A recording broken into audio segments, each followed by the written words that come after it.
140 करोड़ संकल्पों का पर्व है। आजादी का ये पर्व सामूहिक सिद्धियों का गौरव का पल है और हृदय उमंग से भरा हुआ है। देश एकता की भावना को निरंतर मजबूती दे रहा है। 140 करोड़ देशवासी आज तिरंगे के रंग में रंगे हैं। हर घर तिरंगा, भारत के हर कोने से, चाहे रेगिस्तान हो या हिमालय की चोटियां, समंदर के तट हो या घनी आबादी वाले क्षेत्र, हर तरफ से एक ही गुंज है, एक ही जयकारा है। हमारी प्राण से भी प्यारी मातृभूमि का जयगान है।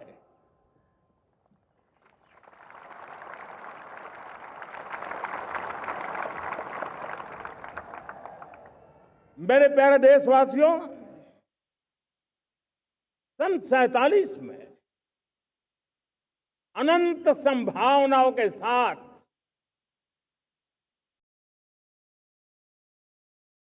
कोटि कोटि भुजाओं के सामर्थ्य के साथ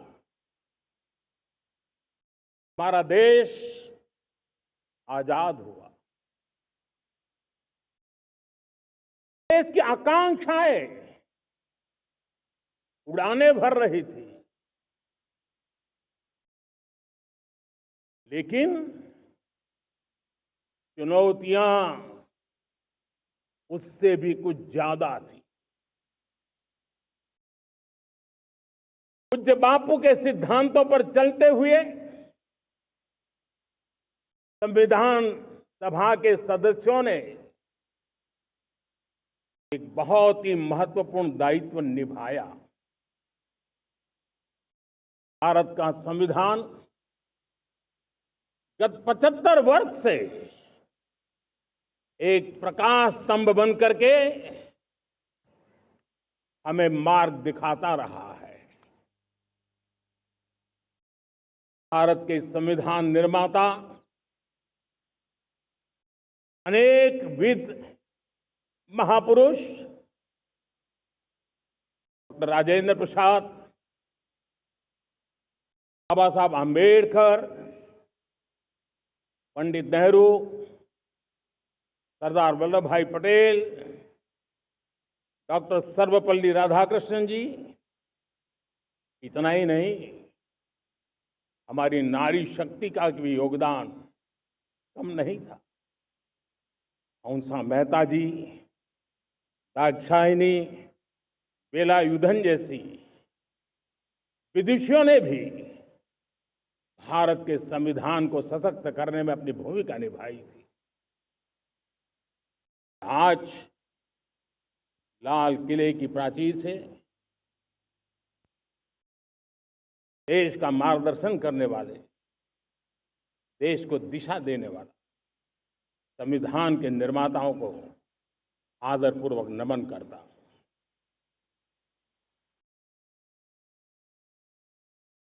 मेरे प्यारे देशवासियों, हम आज डॉक्टर श्यामा प्रसाद मुखर्जी की 125वीं जयंती भी मना रहे हैं। डॉक्टर श्यामा प्रसाद मुखर्जी भारत के संविधान के लिए बलिदान देने वाले देश के पहले महापुरुष थे। संविधान के लिए बलिदान, धारा 370 की दीवार गिराकर एक देश एक संविधान के मंत्र को जब हमने साकार किया तो हमने डॉक्टर श्यामा प्रसाद मुखर्जी को सच्ची श्रद्धांजलि दी। लाल किले पर आज कई विशेष महानुभाव उपस्थित हैं।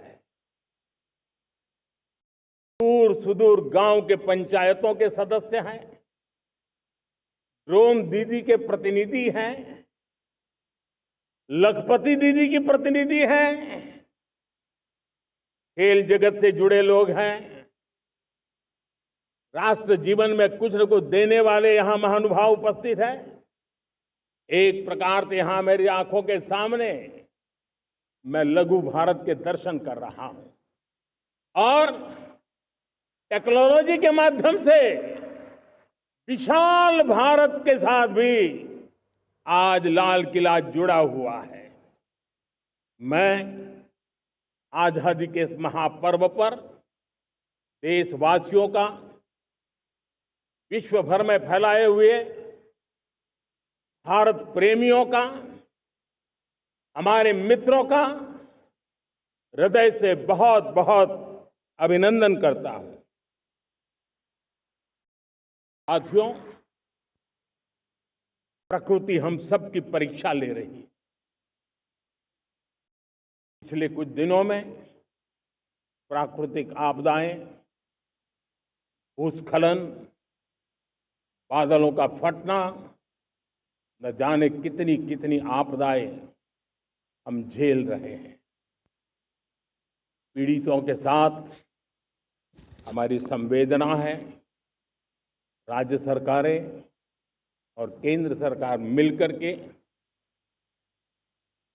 बचाव के काम, राहत के काम, पुनर्वसन के काम में पूरी शक्ति से जुटे हुए हैं। साथियों, आज 15 अगस्त का एक विशेष महत्व भी मैं देख रहा। मुझे बहुत गर्व हो रहा है। आज मुझे लाल किले की प्राचीर से ऑपरेशन सिंदूर के वीर जाबाजों को सैल्यूट करने का अवसर मिला है।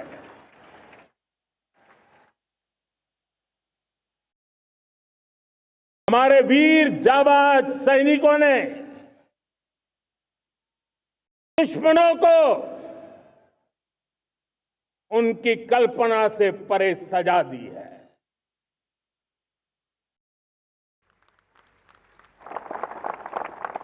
और इस अपील को पहलगाम में सीमा पार से आतंकियों ने आकर के इस प्रकार का कत्ले आम किया। धर्म पूछ करके लोगों को मारा गया। पति के सामने पति को गोलियां दी, बच्चों के सामने अपने पिता को मौत के घाट उतार दिया गया। पूरा हिंदुस्तान आक्रोश से भरा हुआ था। पूरा विश्व भी इस प्रकार से संहार से चौंक गया था। मेरे प्यारे देशवासियों,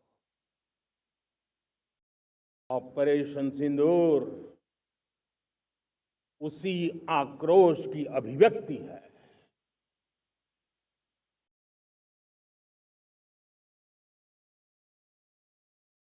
22 तारीख के बाद हमने हमारे सेना को खुली छूट दे दी। रणनीति वो तय करे, लक्ष्य वो तय करे, समय भी वो चुने। और हमारी सेना ने वो करके दिखाया जो कई दशकों तक कभी हुआ नहीं था। सैकड़ों किलोमीटर दुश्मन की धरती पर घुस करके आतंकी हेडक्वार्टर्स को मिट्टी में मिला दिया, आतंकी इमारतों को खंडहर बना दिया।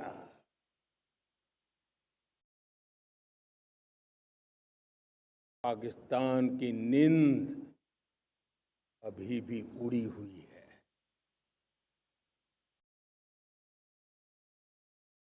पाकिस्तान में हुई तबाही इतनी बड़ी है कि रोज नए नए खुलासे हो रहे हैं, नई नई जानकारियां आ रही हैं। मेरे प्यारे देशवासियों, हमारा देश कई दशकों से आतंक को झेलता आया हुआ है। देश के सीने को छलनी कर दिया गया है। अब हमने एक न्यू नॉर्मल प्रस्थापित किया। आतंक को और आतंकी को पालने पोसने वालों को, आतंकियों को ताकत देने वालों को अब हम अलग अलग नहीं मानेंगे।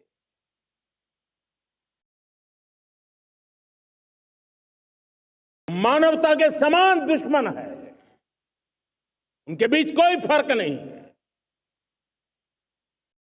भारत ने तय कर लिया है कि न्यूक्लियर की धमकियों को अब हम सहने वाले नहीं हैं।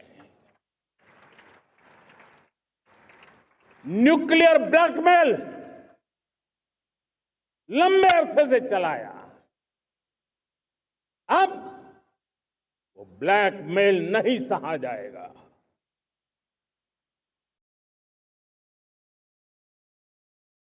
आगे भी अगर दुश्मनों ने ये कोशिश जारी रखी, हमारी सेना तय करेगी, सेना की शर्तों पर, सेना जो समय निर्धारित करे उस समय पर, सेना जो तौर तरीके तय करे उस तौर तरीके से, सेना जो लक्ष्य तय करे उस लक्ष्य को अब हम अमल में ला करके रहने वाले हैं। हम मुंह तोड़ जवाब देंगे। मेरे प्यारे देशवासियों, भारत ने तय कर लिया है, खून और पानी एक साथ नहीं बहेंगे।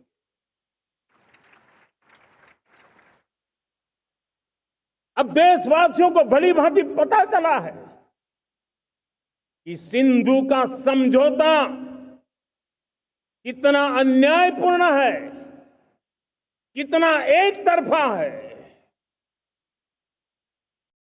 भारत से निकलती नदियों का पानी दुश्मनों के खेत को सींच रहा है और मेरे देश के किसान, मेरे देश की धरती पानी के बिना प्यासी है।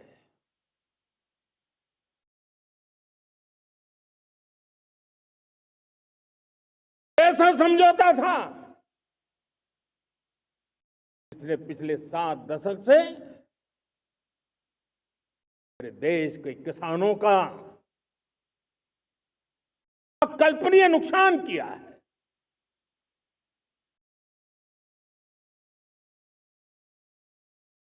तो हिंदुस्तान के हक का जो पानी है उस पर अधिकार सिर्फ और सिर्फ हिंदुस्तान का है, हिंदुस्तान के किसानों का है। भारत कतई सिंधु समझौते को, उस स्वरूप को दशकों तक सहा है, उस स्वरूप को आगे नहीं सहा जाएगा। किसान हित में, राष्ट्र हित में ये समझौता हमें मंजूर नहीं है। मेरे प्यारे देशवासियों,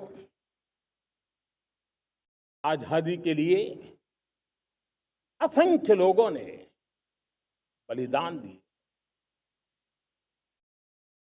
अपनी जवानी खपा दी, जेलों में जिंदगी गुजारी है, फांसी के तख्त पर लटके हैं, कुछ लेने पाने बनने के लिए नहीं, मां भारती के स्वाभिमान के लिए, कोटि कोटि जनों की आजादी के लिए, गुलामी की जंजीरों को तोड़ने के लिए।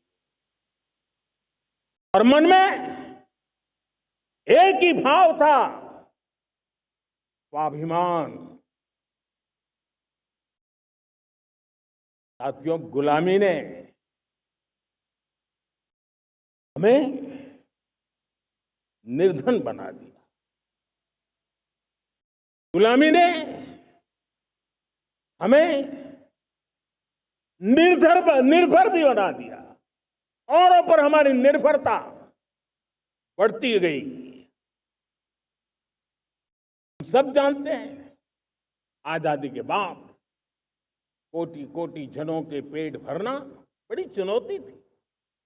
लेकिन यही मेरे देश के किसान हैं जिन्होंने खून पसीना एक करके देश के अन्न के भंडार भर दिए।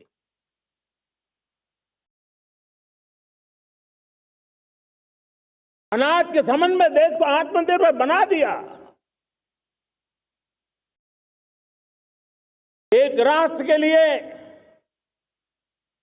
आत्मसम्मान की सबसे बड़ी कसौटी आज भी उसकी आत्मनिर्भरता है।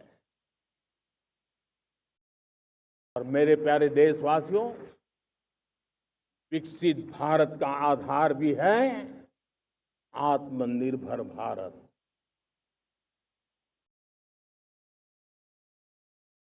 जो दूसरों पर ज्यादा निर्भर रहता है, उसकी आजादी पर उतना ही बड़ा प्रश्न चिन्ह लग जाता है। और दुर्भाग्य तो तब बन जाता है जब निर्भरता की आदत लग जाए, पता ही ना चले हम कब आत्मनिर्भरता छोड़ रहे हैं और कब किसी के निर्भर हो जाते हैं। ये आदत खतरे से खाली नहीं है और इसलिए प्रति पल जागरूक रहना पड़ता है आत्मनिर्भर होने के लिए। और मेरे प्यारे देशवासियों, आत्मनिर्भरता का नाता सिर्फ आयात और निर्यात, रुपये, पैसे, पाउंड, डॉलर यहां तक सीमित नहीं है। इतना सीमित अर्थ उसका नहीं है। आत्मनिर्भरता का नाता हमारे सामर्थ्य से जुड़ा हुआ है। और जब आत्मनिर्भरता खत्म होने लगती है तो सामर्थ्य అసలైన తొలి వెలుగు. Follow WhatsApp @తొలి వెలుగు official.